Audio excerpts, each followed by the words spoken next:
नमस्कार, आपका स्वागत है ज्ञाननीति की यूट्यूब क्लासेस में। मैं आपको यहाँ पे परसेंटेज पढ़ा रहा था। उसमें हमारा 7 क्लास हो चुका है। ये हमारा 8वां क्लास है और मैंने आपको कुछ पिछले क्लास में कुछ क्वेश्चंस दिए थे जिसे हमें अभी सॉल्व करने हैं। ओके, होप आपको समझ में अगर आ गया होगा, आपने सॉल्व भी कर लिया होगा। चलिए वहीं से स्टार्ट करते हैं। ओके, ठीक है। तो देखिए यहाँ पे आपको क्या दिया हुआ है। बशीर का कार्य समय प्रतिदिन 15% बढ़ गया है और उसका वेतन प्रति घंटे 20% तक बढ़ गया है, तो उसकी दैनिक आय कितने परसेंट तक बढ़ गई। अब देखिए, उसको किसी को भी अगर कोई कहीं काम करता है तो उसे आय किस मूल्य पे मिलता है। मतलब मेरा कहना है कि जितने घंटे वो काम करता है और उसको प्रति घंटे जितने रुपए मिलते हैं उस हिसाब से उसको क्या मिलता है, उसका दैनिक आय मिलता है। मतलब मैं कह सकता हूं कार्य समय, ओके, कार्य समय इंटू वेतन प्रति घंटे, वेतन पर घंटे, ठीक है, ये दोनों मिलके उसका दैनिक आय बनता है। दैनिक आय उसे मिलता है। मतलब अगर कार्य समय 4 घंटे वो काम करता है और हर घंटे उससे 20 रुपए मिलेंगे तो पूरा कितना मिलेगा एक दिन में उससे, तो पूरे मिलेगा 4 इंटू 20 80 रुपए। ओके, तो ठीक है, तो यहां हम लिखते हैं कार्य समय, कार्य समय, ओके, इंटू वेतन पर घंटे बराबर उसका आय। में लिख लेता हूं, दैनिक आय में नहीं लिखता हूं मैं सीधा, ठीक है, हम लिख लेते हैं यहाँ पे आय। अब आपको ध्यान देना है, ठीक है, क्या हो रहा है कि बशीर का कार्य समय प्रतिदिन 15% बढ़ गया। मतलब अगर पहले 100 काम करता था, 100 अगर उसको 100 घंटे काम करता था प्रतिदिन, तो अब उससे 15% बढ़ा के 115 घंटे काम कर रहा है। मतलब अगर इसको हम 5 से काटेंगे तो 20, इसको 5 से काटेंगे तो 23। मतलब अगर पहले 20 काम कर रहा था, 20 घंटे काम कर रहा था, तो अब कितने घंटे काम कर रहा है, 23। तो पहले अगर 20 घंटे काम कर रहा था तो अब कितने घंटे काम कर रहा है, 23। तो हम यहाँ लिख लेते हैं पहले और यहाँ लिख लेते हैं हम बाद। ओके, तो पहले 20 घंटे काम कर रहा था तो अब कितने कर रहा है, 23 घंटे। अब वेतन में देखते हैं किस चीज का चेंज आया है। उसका वेतन प्रति घंटे 20% बढ़ गया। मतलब पहले अगर 100 रुपए मिल रहा था उसको प्रति घंटे, तब उससे कितना मिल रहा है, 120। इसको भी अगर 20 से काटेंगे तो 20 पचे 100, 20 छक 120। तो मतलब पहले उसे अगर 5 रुपए प्रति घंटे मिल रहे थे तो अभी उससे कितना मिल रहा है, 6 रुपए प्रति घंटे। तो इस हिसाब से अगर आय में देखूं पहले तो 20 पचे 100, मतलब पहले उसको 100 रुपए मिल रहा था, अब कितना मिल रहा है, तो आप यहां देखोगे 6 दूना 12, 6 तिया 18, 6 तिया 18, 8 और 138 मिल गया ना। तो आप देखिए, मतलब हो गया कि पहले उससे 100 रुपए मिल रहे थे, अब उससे कितना मिल रहा है, 38 रुपए। तो आपसे पूछ रहा है उसकी दैनिक आय में कितना परसेंट की वृद्धि हुई। और आप एक बात ध्यान दीजिए, परसेंटेज हम 100 पे ही निकालते हैं। तो अगर उसको पहले 100 रुपए मिल रहा था और अब 138 मिल रहा है, तो कितना 100 पे बढ़ गया उसका, 100 पे उसका 38 बढ़ा है। तो इसका मतलब उसका परसेंटेज भी कितना बढ़ा है, 38।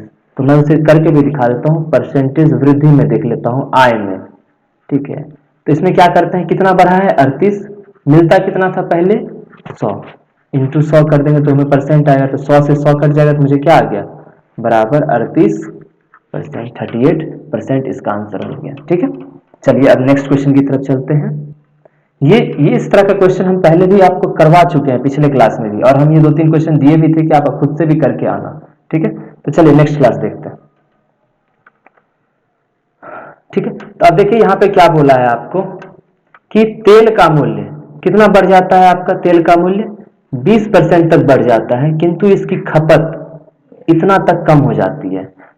तो इसके व्यय में, तो पहले तेल जितना भी हम खरीदते थे, मान ले तेल की मात्रा, सॉरी तेल का मूल्य है ना, तो यहां पे हम कह लेते हैं तेल का मूल्य, ओके। जितना भी तेल का मूल्य होगा इनटू खपत बराबर क्या होता है मेरा, व्यय। मतलब अगर 4 लीटर खपत करते हैं और 1 लीटर का दाम 100 रुपए है, तो टोटल व्यय कितना हो गया, 400। अगर 2 लीटर खपत करेंगे तो 200, ठीक है। तो मतलब तेल का मूल्य, मतलब हम यहाँ कह सकते हैं प्राइस इंटू खपत, मतलब क्या होता है कंजम्पशन सी, बराबर एक्सपेंडिचर होता है। इसको अच्छे से ध्यान रखिएगा, प्राइस इंटू कंजम्पशन बराबर क्या होता है, एक्सपेंडिचर। चलिए देखते हैं, तो हम यहाँ लिख लेते हैं मूल्य, ठीक है, इंटू खपत, ओके, तो बराबर हमको क्या मिल जाएगा, व्यय कितना खर्च कर रहे हैं, ठीक है। अब देखिए हम पहले कितना और बाद दोनों यहाँ पे मैनेज करेंगे, हम दोनों को हम सॉल्व करेंगे। अब देखिए तेल का मूल्य क्या हो गया, 20% बढ़ गया। मूल्य की अगर मैं बात करूं, मूल्य तो पहले 100 रहा होगा, तो 20% बने बाद 120 हो गया। इसको काटेंगे 20 25 100 20 छक, मतलब पहले अगर 5 रहा होगा तो बाद में कितना हो गया, 6 हो गया। और जहां तक खपत की बात है, आप इसको निकाल के देखो, 8.1/3%, मतलब क्या होगा, 24 एक 25/3 इंटू 100, तीन हो जाएगा, 25 चौक 100, मतलब 1/12 की बात किया जा रहा है। अगर पहले 12 खर्च होता था तो ये कम हुआ है, तो अब उसमें 12 में से एक कम, कितना खर्च होगा, 11 खर्च होगा, समझ गए। तो पहले अगर 12 लीटर खर्च होता था तो अब कितना हो रहा है, 11 खर्च हो रहा है। समझ में आया आपको। इसको इंटू कर देते हैं, हमको पहले का व्यय मिल जाएगा, 12 25 60 और 11 छक 66। पहले 60 रुपए खर्च होता था, अब कितना होने लगा आपको, 66, ठीक है। एक मिनट, हाँ अब देखिए हम परसेंटेज निकालते हैं। तो आपको क्या बोला कि कितने परसेंट की वृद्धि या अथवा कमी हुई है। आप यहाँ एक चीज तो देख रहे हो कि वृद्धि हुई है, खर्च में क्या हुआ है, वृद्धि हुआ है, एटलीस्ट डिक्रीज वाला तो होगा नहीं। ये दोनों काट दीजिए, अब इस दोनों में चेक करना है कौन सा होगा, करके देखते हैं कितना का वृद्धि हुआ है, परसेंटेज इंक्रीज देखते हैं कितने का हुआ है। तो 60 से 66 हुआ, 6 का हुआ है, कितने पे, पहले कितना होता था, पहले होता था 60, तो 6/60 इंटू 100, 6 से काटेंगे 10, काटेंगे बराबर 10%, मतलब 10% की वृद्धि हुई है, तो इंक्रीज बाय 10%, तो ये आपका आंसर हो गया, ठीक है। तो इसी तरह का क्वेश्चन हम बार बार ले रहे हैं, ओके, ताकि आपको अच्छे समझ में आ जाए। अब कुछ नया तरह का क्वेश्चन है, ठीक है, जैसा हमको आपको अभी बताए थे ना, कि हम क्या बताए आपको, देखिएगा ध्यान से। हम अभी आपको बताए कि मूल्य, या फिर इसको कहते हैं कीमत, मूल्य इंटू खपत बराबर क्या होता है, व्यय। ये आप देखे थे, मूल्य इंटू खपत बराबर व्यय, मतलब कह सकते हैं प्राइस इंटू कंजम्पशन बराबर एक्सपेंडिचर, ठीक है। अब क्वेश्चन पे चलते हैं। आपको क्या बोल रहा है, पेट्रोल की कीमत मतलब मूल्य 60 रुपए लीटर से बढ़कर 75 रुपए हो गया। पेट्रोल की खपत को कितना परसेंट कम किया जाए, खपत के बारे में बोल रहा है, मतलब कंजम्पशन के बारे में, ओके, ताकि बढ़ा हुआ खर्च केवल कितना हो, 10% रहे। 10 बढ़ा हुआ खर्च केवल 10% रहे, तो मतलब बढ़ा हुआ खर्च केवल 10%, मतलब यहां कहने का मतलब 10% बढ़े, सिर्फ 10% बढ़े, यहां लिख लीजिए आप, ओके, सिर्फ 10% बढ़े, तो मतलब एक्सपेंडिचर में चेंज दे दिया कि पहले जितना रहा होगा उसमें 10% बढ़ गया। दूसरा क्या बोला, मतलब व्यय में बोल दिया कि पहले जितना रहा होगा उससे 10% बढ़ गया। और आपको कीमत के बारे में बोल रहा है कि पहले 60 रुपए लीटर बिक रहा था, तो अब कितना होने लगा है, 45 रुपए। और आपको पूछा है खपत के बारे में, खपत को कितना परसेंट कम करना होगा, ठीक है। तो मतलब हम खपत का रेशियो हमको पता करना होगा, क्योंकि परसेंटेज में कम या ज्यादा हम रेशियो के आधार पे कहते हैं। तो यहां से अगर हम कंजम्पशन की बात करें, यहां से अगर कंजम्पशन की बात करूं मैं, क्योंकि कंजम्पशन का मुझे रेशियो चाहिए, कंजम्पशन का मुझे रेशियो चाहिए। अब देखिए क्या हो जाएगा, ई बाई पी, मतलब अगर कंजम्पशन का रेशियो मुझे चाहिए तो पहले ई बराबर, सॉरी सी बराबर ई बाई पी मुझे चाहिए, एक्सपेंडिचर बटा प्राइस। तो अब देखिए यहाँ पे, तो हम पहले यहाँ एक्सपेंडिचर लिख लेंगे, एक्सपेंडिचर में पहले और बाद में क्या हुआ है, यहाँ हम लिख लेते हैं पहले, यहाँ लिख लेते हैं बाद। अब हमको बताइए एक्सपेंडिचर क्या हुआ है। एक्सपेंडिचर पहले अगर 100 रहा होगा तो 10% बढ़ के 110 हो गया, मतलब 100 से 11, सॉरी 100 से 110 हुआ, मतलब 0 काट दिए तो 10 से 11 रुपया हो गया, 10 से 11। हम जब भी देखते हैं तो रेशियो में करके देखते हैं, आप कहते हैं कैसे काट दिए, तो इसको जब 100/110 करेंगे तो 0 0 कट जाएगा, ओके। तो पहले 10 रहा होगा तो अब 11 हो गया। और पेट्रोल की कीमत देखिए क्या हो गया, 60 से 75 हो गया, 15 चौक 60, 15 पचे 75, मतलब 4 से 5 हो गया, 4 से 5 हो गया, ओके। तो अब हमको क्या निकालना है, कंजम्पशन। और कंजम्पशन में भी क्या चीज है, ये पहले और बाद का रेशियो दिया हुआ है, हमको भी कंजम्पशन पहले कितना होता था और अब कितना होता है वो मुझे निकालना है।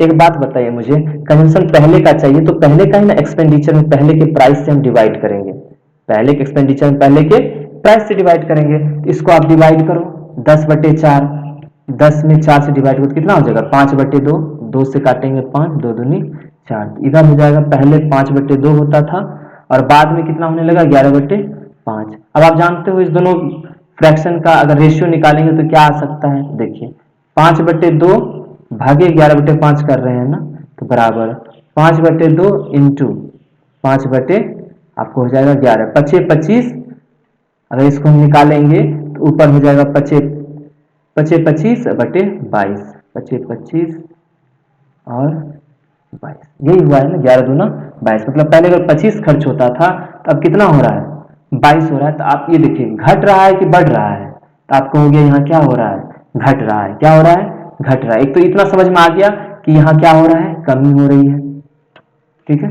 आप देखते हैं कितने परसेंट की कमी हो रही है, तो आपका ये 25 से कितना हो रहा है, आपका 25 से आपका ये हो रहा है 22, कितने की कमी हो रही है 3 की। तो अगर हम परसेंटेज कमी देखेंगे, परसेंटेज कमी तो 3 हो रहा है 25 से 22, और कितने में देखते हैं पहले वाले में ना, पहले कितना था 25 से 22 हो रहा था, इसमें 3 लिखे इंटू 100, तो 25 चौक 100 चल दिया 12%, तो 12% की कमी हो रही है। कहीं है आंसर नहीं है तो आप कहीं भी मार लो, इसको हटा दो, इसको 12 बना लो, तो आपको 12% की कमी हो रही है। एक और चीज देख सकते हैं यहाँ पे भी 25 है ना, तो हम हमेशा किसमें कंपेयर करते हैं 100 में। 25 को 100 कैसे बनाएंगे 4 से मल्टीप्लाई करेंगे, तो दोनों साइड 4 से कर दीजिए, 25 चौक 100 और 22 चौक 88, तो 100 से 88 हुआ मतलब कितना परसेंट की कमी हुई है, तो 100 से 88 मतलब 12% की, यहाँ से भी देख सकते हैं। होप आपको इतना समझ में आ गया हो कैसे करके निकालना है। तो हमको जैसे कि एक्सपेंडिचर कंजम्पशन का रेशियो चाहिए था, तब तो हमको पता चलता कि पहले और बाद में कितना हो रहा था। तो पहले के लिए हम क्या किए, पहले वाले एक्सपेंडिचर में पहले वाले प्राइस से डिवाइड कर दिए और बाद वाले एक्सपेंडिचर में बाद वाले प्राइस से डिवाइड कर, तो हमको ये दो रेशियो आ गया। तो ये पहले का कंजम्पशन और बाद का कंजम्पशन आ गया, तो दोनों को डिवाइड कर लिए, रेशियो निकाले, 25/22 का उस तरह से हम सॉल्व कर लिए। ओके, तो इस तरह से हम क्या कर सकते हैं कि ऐसे भी क्वेश्चन कर सकते हैं। पहले क्या होता था, हमको मूल्य के बारे में कुछ बताता था, खपत के बारे में बताता था, व्यय पूछता था। अब आपको क्या हो गया, मूल्य के बारे में कह रहा है और व्यय पूछ देता है, सॉरी मूल्य के बारे में बोलता है और व्यय के बारे में बोलता है, हमको खपत के बारे में जिक्र करता है, तो आप सी बराबर ये लिख लेते हैं। ऐसा भी हो सकता है खपत के बारे में बोले, व्यय के बारे में बोले, मूल्य के बारे में पूछ दे, तो पी बराबर आप ई बाय सी कर लेना, तो उस तरह से यहाँ ई सी कर लोगे तो डिवाइड करोगे तो पी आ जाएगा। तो ये मतलब नॉर्मल सब है, सिर्फ इसी जो हम लोग इक्वेशन जो यहाँ यूज किए हैं ना, इसी में बस हेर फेर किया है। ओके, चलिए इसी के थोड़े बहुत कंसेप्ट में चेंज है। एक और चीज हम यहाँ बताना चाहते हैं कि हर बार ऐसे नहीं करेंगे, मैं मिटा रहा हूं 1 मिनट, ठीक है। हर बार ऐसे हम नहीं करेंगे, करेंगे क्या, अब देखिए हमको चाहिए कंजम्पशन का रेशियो, तो आप इस दोनों को, इसको इससे मल्टीप्लाई कर दो, इसको इससे मल्टीप्लाई, 10×50, सॉरी ऐसे मत लिखो, काटने में जब बड़ा संख्या होगा तो आपको दिक्कत होगा। तो हम क्या लिखेंगे यहाँ पे 10×5, ठीक है, इसको इससे मल्टीप्लाई कर दो, इसको इससे, और 11×4, ठीक है। तो 2 से काटेंगे इसको, 2 बचे, 2 दूना 4, बचे 25, 11 दूना 22, फिर भी रेशियो आ गया। तो आप हमेशा ऐसे ही करना, इसको अपोजिट मल्टीप्लाई कर देना और आपको आंसर आ जाएगा। चलिए अब नेक्स्ट क्वेश्चन की तरफ बढ़ते हैं, ठीक है। इसको देखिए, सेम उसी तरह का क्वेश्चन है, कुछ भी डिफरेंट नहीं है, कंजम्पशन और उसके बीच का हम लोग रेशियो देखते हैं, ठीक है। चलिए नेक्स्ट क्वेश्चन करते हैं। अब देखिए यहाँ बोल क्या रहा है आपको, फिर यहाँ पे बोल रहा है कि कीमत में इतना वृद्धि हुई है, कीमत में चेंज आया मतलब प्राइस में। एक व्यक्ति अपने व्यय को केवल 22% बढ़ाना चाहता है, मतलब उस व्यय को देख रहे हो ना, एक्सपेंडिचर में चेंज आ रहा है, तो लगभग कितने परसेंट तक उसे अपने उपभोग में, मतलब ये खपत होता है, उपभोग मतलब जो खर्च करोगे, जो खाओगे, तो उसको उसमें कितना कमी करना पड़ेगा। तो वही वाला है आपको, कंजम्पशन बराबर क्या होता है E/P।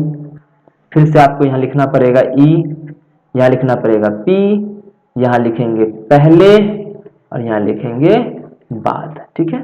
तो अब बताइए पेट्रोल की कीमत में, सॉरी एक्सपेंडिचर के बारे में पहले बोल रहा है, तो एक व्यक्ति अपने व्यय को 22% बढ़ाता है, मतलब पहले 100 रहा होगा तो अब कितना हो गया 122, सही है ना। तो इसको अगर हम डिवाइड करें, किससे कटेगा, ये कटेगा आपको 2 से 50, 2 छक 12 और 2 इकाई 2, मतलब पहले 50 था तो अब कितना हो गया 61 हो गया, सही है। और आपको कीमत में कितने परसेंट वृद्धि हुई है, कीमत पहले 100 था, 28% वृद्धि हुई, 128 हो गया। 4 से काट दो तो 25 बार में, और 4 से काटो तो 4 तिया 12, 4 दूनी 8, सही है ना, 4 तिया 12, 4 दूनी 8, मतलब पहले 25 था और अब कितना हो गया 32। हमको चाहिए क्या, कंजम्पशन का रेशियो, कंजम्पशन का ही तो रेशियो चाहिए, तो कैसे निकलेगा, तो हम आपको भी बताएं, इसको इससे मल्टीप्लाई कर दीजिए, इसको इससे कर दीजिए, 50 इंटू 32 रेशियो, इसको इससे करेंगे क्या हो जाएगा 61 इंटू 25, और ये 25 ये कट जाएगा ना 2 बार में, तो आपको जो 32 दूना 64 और ये आ जाएगा आपको 61, 64 भागा 61, ये आपका क्या आ गया, आपका यहाँ पे रेशियो आ गया। अब हमको पता करना है कितना परसेंटेज में चेंज आया है। ओके, तो अब देखिए कैसे आएगा, तो ये 64 से 61 हुआ है, कितने का चेंज आया 3 का, और ये जान रहे हैं ना कमी आई है, 64 से 61 कमी आई है, तो 3 का चेंज आया कितने में, तो 64 में इंटू 100, सही है ना। अब इसको जब डिवाइड करोगे तो लगभग 300 बटे 64 आ गया, 64 से डिवाइड करके देख लेना, ये लगभग 6 चौके 24, 4.7 के ही आसपास आता है परसेंट। आप करके इसको चेक कर लेना, मैं करके दिखा देता हूँ। 64 से अगर मैं 300 में करूँगा डिवाइड, 4 बार में कम से कम, 4 चौक 16, जो 16 बाकी 24 से 25, तो 56 है, तो आपका 44 हो गया, पॉइंट यहाँ करोगे तो 0। अब कितनी बार में लगेगा, 7 बार में, तो 7 28, 7 42 नहीं, तो 6 बार में लगेगा, 6 24 के 4 बाकी 2, 4 36 2 38, और यहाँ से करोगे तो 56 आ जाएगा, यहाँ 0 लगाओगे तो कम से कम तो ये 6 8 8 के आसपास में लगेगा, तो 4.68 या 4.69 जो भी आएगा, तो वो 4.7 के अप्रोक्सीमेट ही होगा। ओके, तो ये आप 4.7% आपका हो गया, समझ गए ना। तो हम उसी टाइप के 2-3 क्वेश्चन करवाए हैं, फिर नेक्स्ट डे हम इसी सीरीज में आगे चलेंगे। अभी और भी क्वेश्चन हैं, 20 क्वेश्चन के आसपास और बचे हुए हैं, हम धीरे करके इसमें सारा लगभग कैसे करके परसेंटेज के साथ क्वेश्चन आते हैं और उसको कैसे डील करना चाहिए, हम वो सारा कंसेप्ट समझेंगे। तो होप आपको ये क्लास अच्छा लगा होगा, आपको बहुत कुछ सीखने को मिला होगा। अगर आपको हमारा ये सीरीज अच्छा लग रहा है परसेंटेज का, तो आप जरूर इसको लाइक कीजिए, सब्सक्राइब कीजिए और जरूर इसको शेयर कीजिए। ओके, तो आज के लिए इतना ही, धन्यवाद।